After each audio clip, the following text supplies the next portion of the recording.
वृषभाय विद्महे मेकल कन्याय धीमहि तन्नो रेवा प्रचोदयात। नर्मदा मैया की जय। नर्मदे हर, नर्मदे हर, नर्मदे हर। वसंत पंचमीच्या दिवशी सर्व रसिक जनांचं हार्दिक स्वागत, अभिनंदन, वेलकम टू दिस एपिसोड. वसंत पंचमीचं महत्त्व तुम्हाला चांगलंच माहिती आहे. वसंत पंचमीला माझी आणि सुषमाची कायदेशीर गाठ पडली, विवाह बंधनात अडकलो आणि तुम्हा सर्वांची पण माझी गाठ वसंत पंचमीलाच पडली. कसं दुग्ध शर्करा योग जुळून आला की नाही.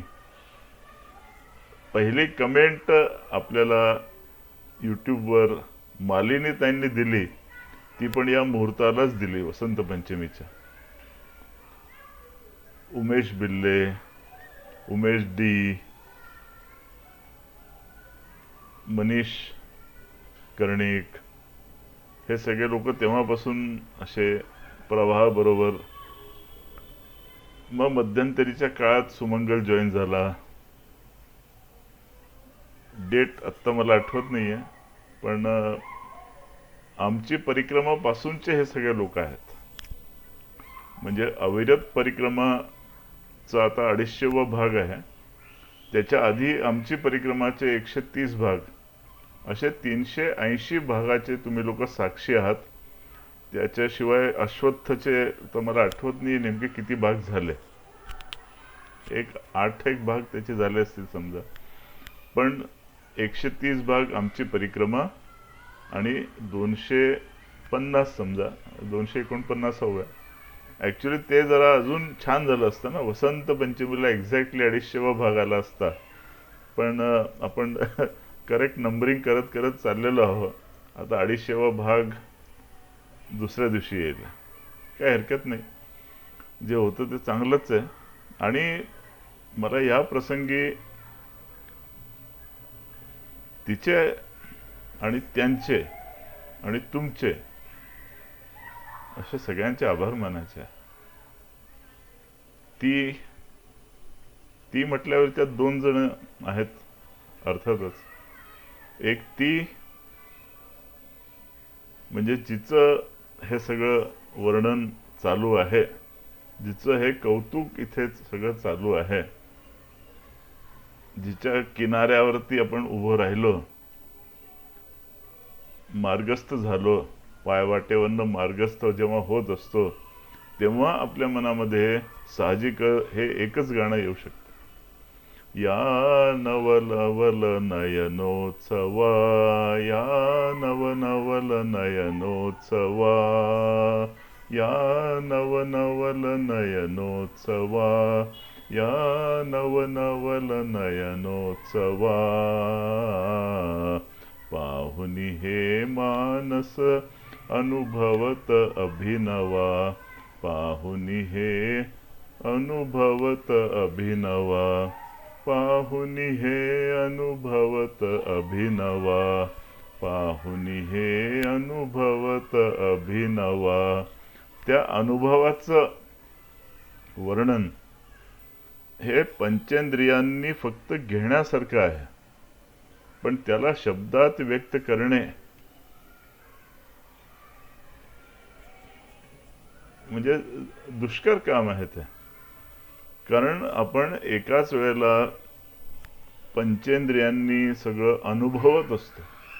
म्हणून त्या गाण्यामध्ये जे अनुभवत अभिनवा म्हटलेलं आहे ते अगदी तंतोतंत लागू पडतं. त्या किनाऱ्यावरती उभं राहून समोरचा मैयाचा प्रवाह शब्द उच्चारण सोपं आहे त्या मानाने, प्रवाह. पण त्या प्रवाहाकडे बघत राहिलं तरी त्यात नाना छटा, रंगांच्या नाना छटा. कागदावरती शेखरनी सांगितल्याप्रमाणे निळ्या रंगाने काढा, पण निळा रंग, हिरवा रंग, पांढरा रंग, पिवळा रंग किती आहे आपल्याकडे, लिमिटेड रंग आहेत.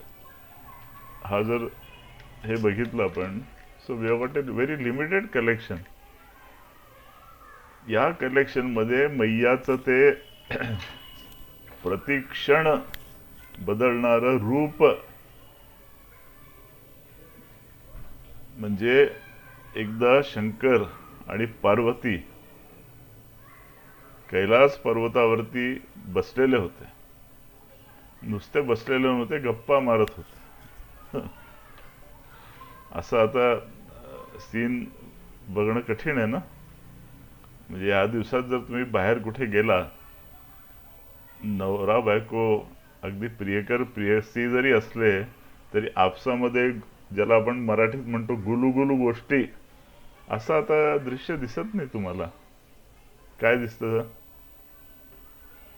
अगदी म्हणजे पिढीचं नाही म्हणत आहे, अगदी तरुण पिढी असेल किंवा माझ्या जनरेशनचे लोक असतील तरी आपसामध्ये बोलणं, संवाद हे कमी झालेलं आहे. नवरा बायको हॉटेलमध्ये जातात तर प्रत्येकाच्या हातामध्ये असं एक यंत्र असतं. हे यंत्र तुम्हाला माहिती आहे हो की नाही, कर्णपिशाच. हे प्रत्येकाच्या हातात असतं. तर ते उघडून प्रत्येक जण काय काय काय काय बघत असतात मला माहिती नाही. I really appreciate. म्हणजे नवरा बायको एकत्र कोपऱ्यावरती जाऊन चौकात जरी बसलेले असले तरी त्यांच्या हातामध्ये ते मोबाईल असतो आणि ते त्यात शिरलेले असतात. हे कॉमन दृश्य आहे. पण कैलास पर्वतावरती पार्वती समवेत शंकर जेव्हा बसलेले होते ते आपसामध्ये गप्पा मारत होते. हे दृश्य दुर्मिळ आहे. आणि अचानक बोलता बोलता बोलता शंकर झाले ध्यानस्थ.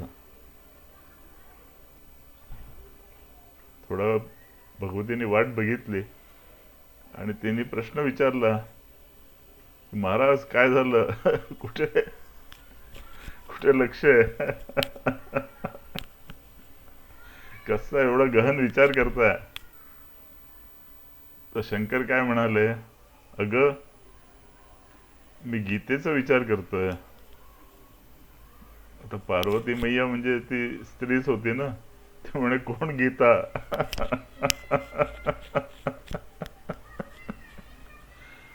मग शंकर म्हणाले, तुला माहिती आहे ती आपली भगवद्गीता. हो. मग त्या ठिकाणी एक श्लोक आहे. शंकरांनी पार्वतीला म्हटलं, हे भगवती देवी, जसं तुझं स्वरूप नित्य नव नवोन्मेष शालिनी असं ते रूप आहे तुझं. नव नवोन्मेष शालिनी असं तिला नाव दिलेलं आहे. प्रत्येक क्षणी नवीन उन्मेष, नवीन उत्साह, नवीन रूप, नवीन दर्शन तुझं आहे. अगदी तसंच गीतेचंही आहे. ज्या वयात तुम्ही गीता वाचाल त्या वयामध्ये, ज्या अवस्थेमध्ये तुम्ही गीता वाचाल त्या अवस्थेमध्ये तुम्हाला प्रत्येक वाचनामध्ये नवीन वाटणारी अशी ती गीता आहे.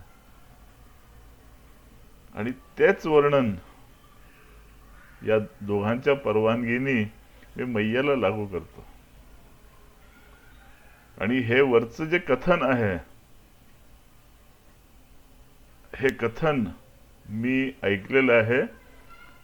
धनश्री लेले, धनश्री लेले, तुम्ही युट्यूब वरती जर जाऊन धनश्री लेले विश्वरूप दर्शन असं जर टाकलं तर तुम्हाला अतिशय असं पोचणारा व्हिडिओ तुम्हाला मिळेल.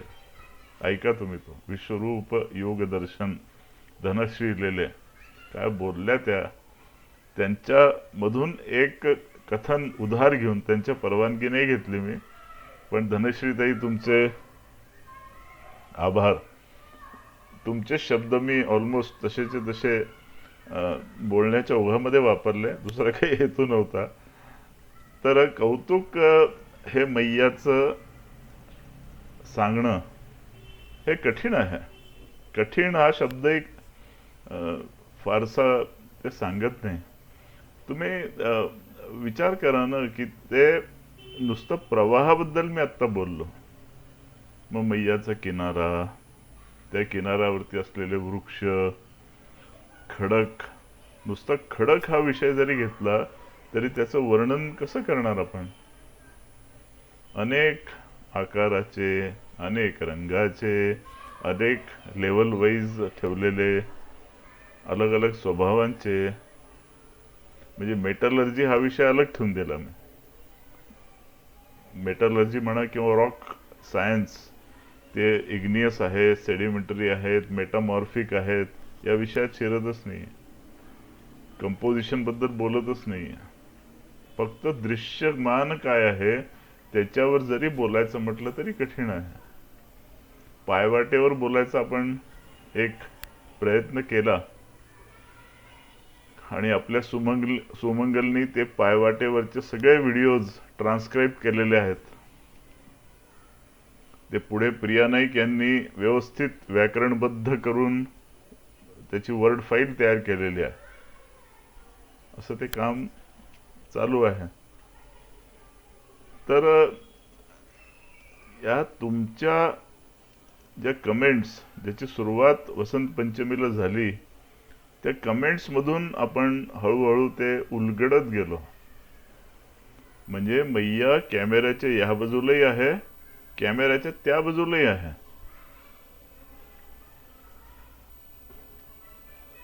प्रत्येक कथनाच्या वेळेला माझ्या मनामध्ये एक अगदी सिन्सिअर इच्छा असते की हा भाग काहीतरी नवीन त्यात असावं. मी तुम्हाला माहिती आहे, आमची परिक्रमामध्ये म्हणूनच असे निवडक गोष्टी घेऊन त्यावरती सगळं 130 भाग रंगवलेले होते. कधी पायवाटेवरती बोललो, कधी सेवाभावावरती बोललो, कधी एखादा टिपिकल आश्रम असेल त्याच्यावर बोललो. पण मग नंतर जनमानसाच्या इच्छेप्रमाणे, जनमानसाप्रमाणे की एक एक स्टेशन वाईज जायला पाहिजे, तसं इच्छेला मान देऊन मग आपण मोरटक्क्यापासून सुरुवात केली. आणि मग करत करत आता आपण नुकतंच जंगलवाली माता, मग पशुपतीनाथ करून आता ग्वारी घाटच्या श्रीपाद आश्रमापर्यंत येऊन पोचलेलो आहोत. तो प्रवास आपला चालूच आहे. पण त्यामध्ये एक प्रकारचा यांत्रिकपणा येऊ नये ही माझी इच्छा होती.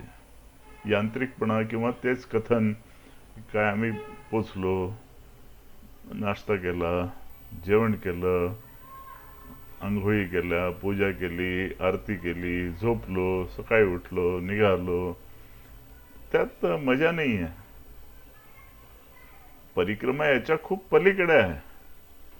हे जे सांगितलं जातं हे फक्त रुटीन आहे, हे फक्त रुटीन आहे. पण याच्या पलीकडे कितीतरी गोष्टी आहेत. मग काही लोक, याच्यावरही मी बराच विचार केला की अजून आपण एवढे भाग जरी केले तरी मुळामध्ये परिक्रमा म्हणजे नेमकं काय आहे ते आपल्याला स्वतःलाच गवसलेलं नाही. विचार केला मी त्याच्यावरती की परिक्रमा म्हणजे नेमकं काय आहे. घर सोडून बाहेर पडणे, मैयाच्या किनाऱ्यावरती जाणे, तिथे चालणे, अलग अलग गावांना भेटी देणे, निसर्गाचे अलग अलग स्वरूप बघणे, मैयाचे स्वरूप बघणे, ही परिक्रमा आहे की याच्या पलीकडे काहीतरी परिक्रमा आहे? तर माझ्या मते परिक्रमा याच्या पलीकडे काहीतरी असावी आणि तो आशय अजून माझ्यापर्यंत पोचलेला नाही. पण एक गोष्ट स्पष्ट आहे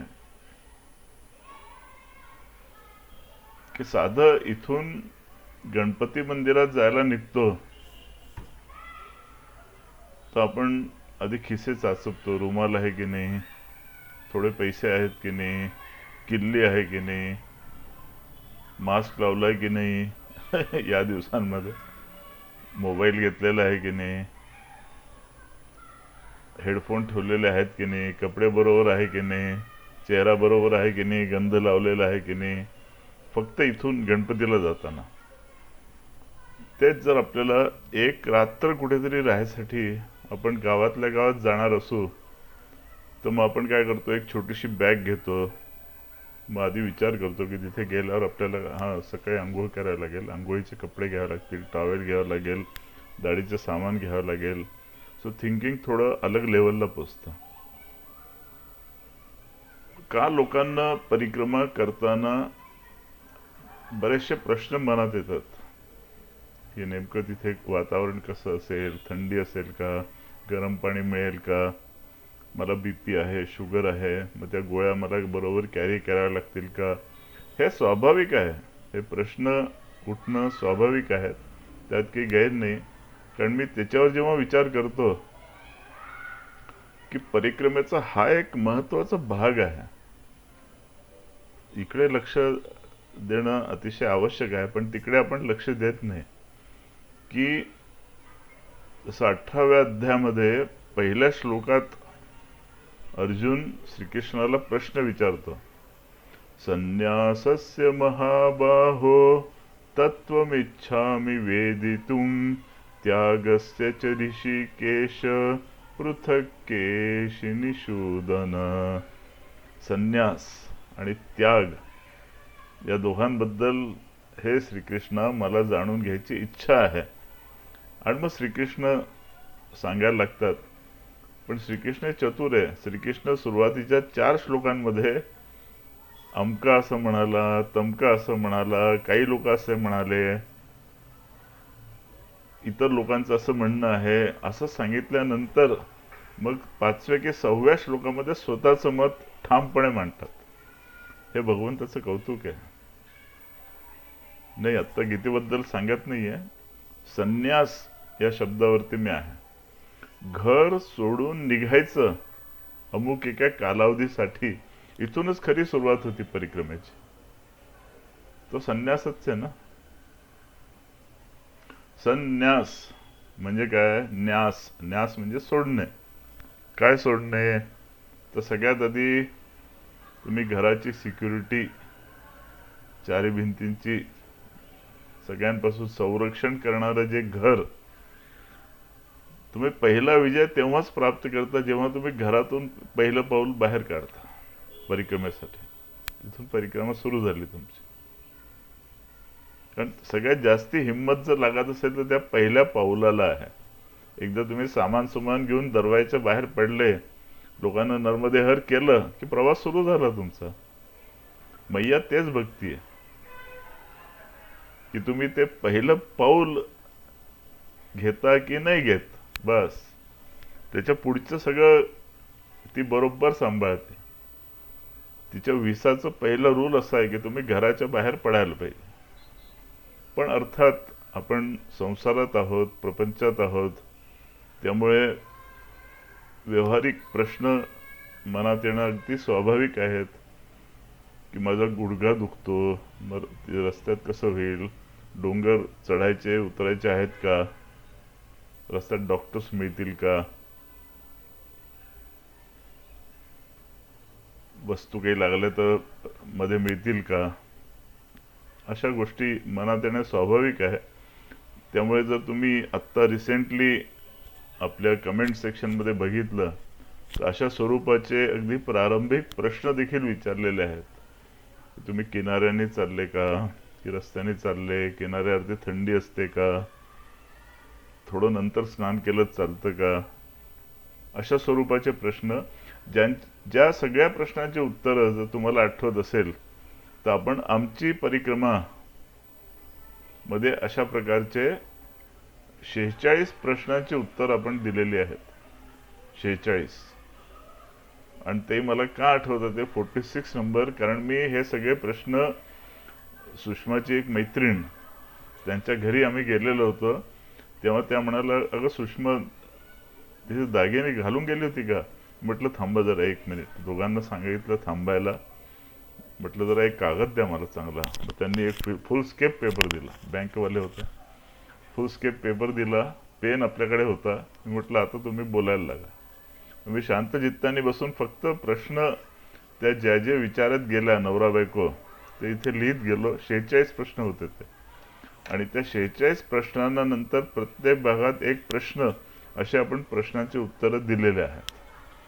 तर असे ज्यांना प्रश्न असतील परिक्रमेत कसं निघायचं काय निघायचं, त्यांना मला सांगावं असं वाटतं की एकदा जरा आमची परिक्रमा ही प्लेलिस्ट उघडायची आणि एकदा बघून टाकायचे ते सगळं.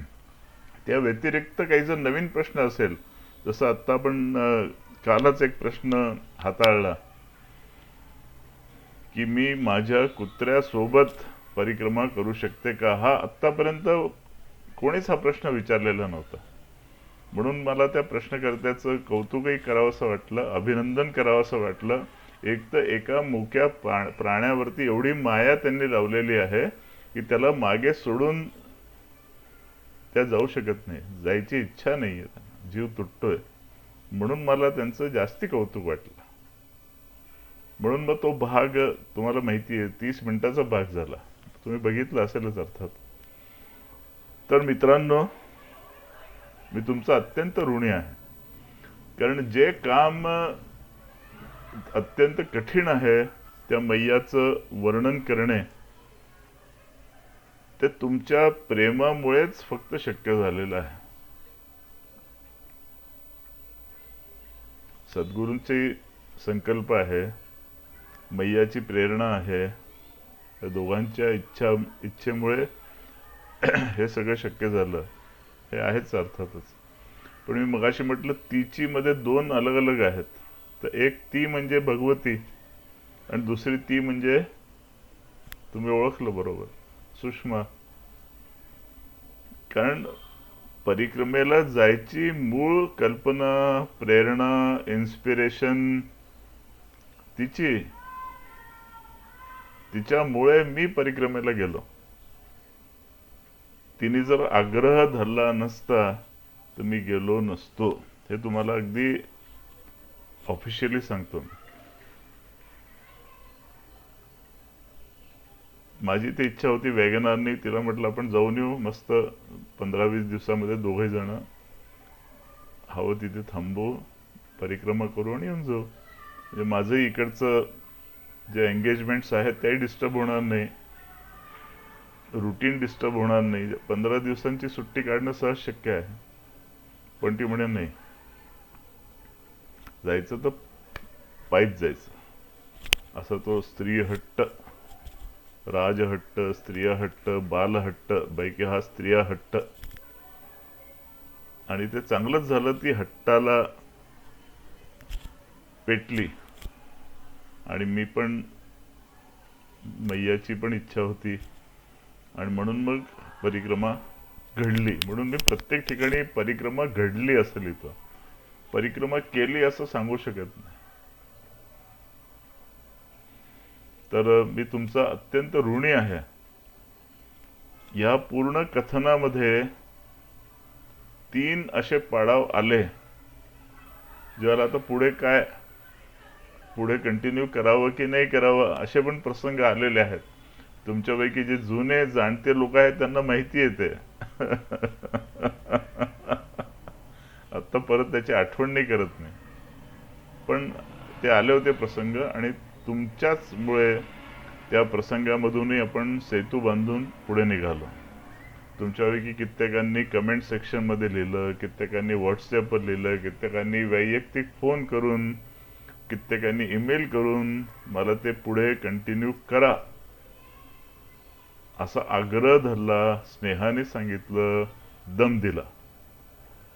आणि त्याच्यामुळे या टप्प्यापर्यंत आपण येऊन पोचलेलो आहे. म्हणून मी तुम्हा सर्वांचा अतिशय ऋणी आहे.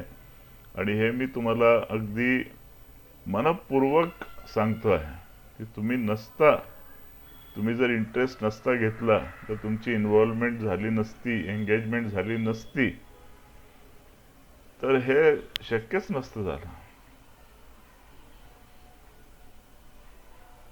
बरेच लोक विचारतात की तुम्ही दुसऱ्यांदा परिक्रमा करणार का. आहे, इच्छा आहे माझी, पण माझं वैयक्तिक मत असं आहे मित्रांनो, की अजून पहिली परिक्रमेलाच मी पचवू शकलेलो नाही. मला त्या परिक्रमेमधला गर्भितार्थ अजूनपर्यंत गावलेला नाहीये. तर पुरणपोळी एक पानात वाढली, ती पुरणपोळी नीट चवीनी चव घेत घेत तुपाबरोबर काही तोंडी लावणं असेल शेजारी, त्याची चव घेत घेत ती संपवायला वेळ द्यायला पाहिजे ना आपण. ती अजून संपलेली नाहीये, पानामध्ये पुरणपोळी आहे, म्हणजे डायजेशनचं पुढचं बोलत नाहीये, पण अजून पानात आहे की. जी परिक्रमा करून आलो नोव्हेंबर 18 ते जून 19 या कालावधीमध्ये, ती अजून अशी आत्मसात झालेली नाहीये. आणि ती ज्या क्षणी होईल त्या क्षणी मैया मला परत बोलवेल. मैया बघती माझी परीक्षा, हे सत्य आहे. तर तुमचा अतिशय आभारी आहे. असं आभारी आहे वगैरे म्हणणं थोडं तुम्हाला फॉर्मल वाटेल, पण नाही, मी तहे दिल से शुक्रिया अता करते वगैरे असं काहीतरी डायलॉग वगैरे नाही मारत, थँक्यू म्हणतो.